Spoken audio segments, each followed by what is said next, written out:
নিয়ে এর মধ্যে সামান্য নুন দিয়ে ভালো করে ফেটিয়ে নিয়েছি। ফেটানোটা খুব ভালো করে ফেটাতে হবে, তা না হলে কিন্তু বড়াগুলো স্পঞ্জের মতো হবে না। ফেটানোর সময় দেখাবে যে জলের মধ্যে একটু ফেলে দেখবে যদি ওপরে ভেসে ওঠে তাহলেই ফেটানোটা ঠিক হয়েছে। হ্যাঁ, আমি বড়াগুলো এবারে ভেজে তুলে রাখি। দেখুন তেলটা গরম হয়ে যায়। এই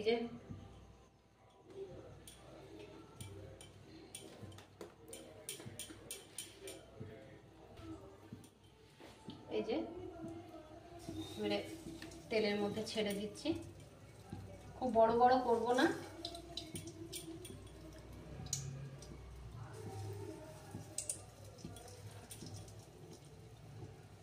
আর খুব বেশিও দেবো না একসাথে।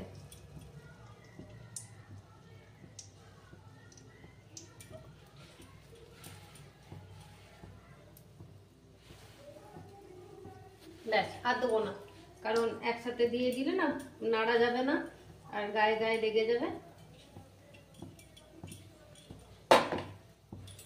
এটা একটু হোক আস্তে আস্তে, একটা সাইড হোক, তারপরে উল্টে দেবো। এবারে আঁচটাকে একটুখানি কম করে দিচ্ছি। তেলটা গরম হয়ে গেছে, তা নইলে ওপরটা ভাজা হয়ে যাবে, ভেতরটা ভাজা হবে না ভালো করে। ভেতরটা ভাজা হবে না, জাস্ট একটু ইয়ে হবে, সেদ্ধর মতন যেমন হয়ে যায়, তা নইলে খেতে খারাপ লাগবে।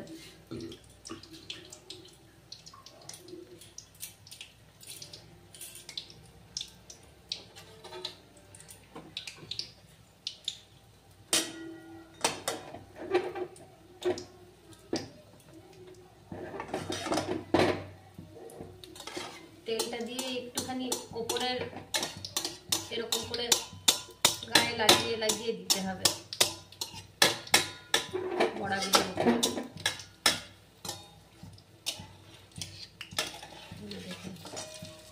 কত সুন্দর ফুলে উঠেছে দেখছেন। একটা পিঠ হয়ে গেছে, একটু উল্টে দিলাম। খুব আস্তে আস্তে উল্টে দিতে হবে, তা নাহলে গায়ে গায়ে লেগে যাচ্ছে। এগুলো একটু ফ্ল্যাট কড়াই হলে ভালো হয়। আমার একটু কড়াইটা একটু বেশি ইয়েটা গর্ত টাইপের।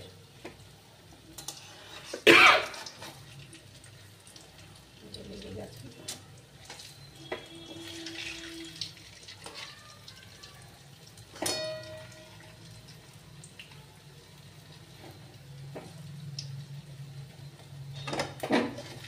লাল করে ভাজার দরকার নেই, দুটো সাইড ভালো একটু ভাজা হলেই হবে।